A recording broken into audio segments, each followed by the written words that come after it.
After 1974, the rules of retirement changed, and suddenly it forced E's and S's into the I quadrant with no financial education, and they started to put their money into these retirement plans. And suddenly, voila, a whole new industry was born called financial planners. And today, it takes 30 days to become a financial planner. It still takes a year and a half to become a massage therapist. You know what I mean? What do you think of mutual funds? I think they're a great way to make money if you sell them to other people. Well, I think it's one of the worst places a person could put money. They really do. They make other people rich. You know, hidden fees, expense ratios, and you talk about the law of compound interest. Well, there's the law of compound expenses. Okay, so let me ask you this. If I say to you, invest for the long term, you know what I mean, for 30, 40 years, what do you think about that in a paper asset? You've lost control that quick. Liquidity is what paper assets are about. Your ability to sell and buy without negotiation problems. And so the moment you say, I'm going to buy this, I'm going to hold Enron, and I'm going to hold WorldCom, and I'm going to hold, you know, GM, and I'm going to hold United Airlines, and, well, you can just go on and on. How about Pan Am? But the moment you decide to hold that, what control do you have? None. You know, yeah, in real estate, you can force the appreciation, paint it, carpet. You can't do that with paper. Well, your only control is to sell. If you hold it forever, you're rolling the dice and saying, I hope it works out. Right. There's a lot of people say, you know, stocks are the best way to go and don't get into real estate. You know, there's a lot of these financial advisors. But the stocks are good for people who are not business people.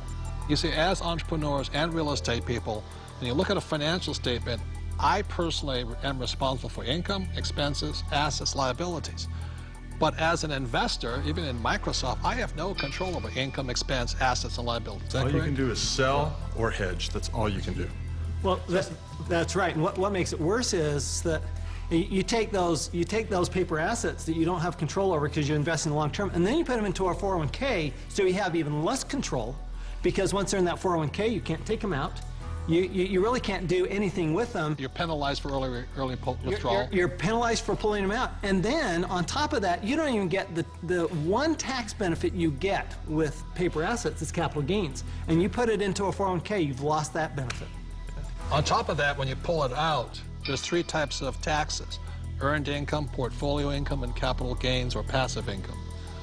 And savings and mutual funds, what are they taxed at? Well, when you pull them out, when it's going through a 401k, they're all taxed at that highest ordinary income rate.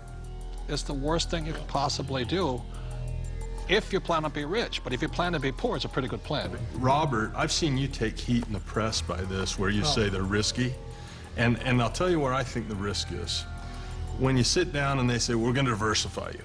You know, that way if one company goes down, you got all these other companies to buoy you up. And that's fine for a non-systematic type thing, but a system-wide problem, it does not protect us if the system breaks down. Because it's not diversification. Yeah, it's more fragile now than I think it ever has before. And I think these people saying, well, I'm well diversified. They're not well diversified. You diversify across asset classes, not just in bunches of stocks, in my opinion, anyway. So the problem here with diversification, it doesn't protect you from a crash. Right. And it's not diversification anyway, and Buffett does not, Warren Buffett, the world's greatest investor, reportedly, says diversification is something like it's protection from ignorance. Right.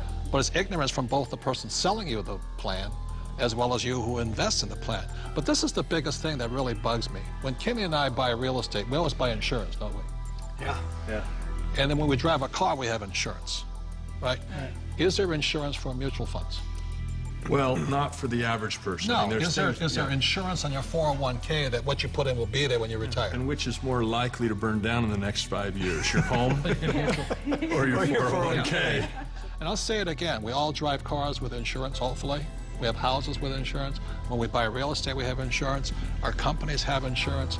But the 401k, all these retirement plans, there's no insurance on them. So if it crashes, they lose everything, and the mutual fund companies walk away with the money. And that's a higher level of education, because most people don't know how to hedge that. Nope. They don't know how. I mean, it's possible, but if you interview the average person, yeah, that's what we teach. That's what our advanced courses teach, is how to play But the average game. person, I liked what your comment said. If you poll the average person, you say, tell me the difference. This is a very basic question.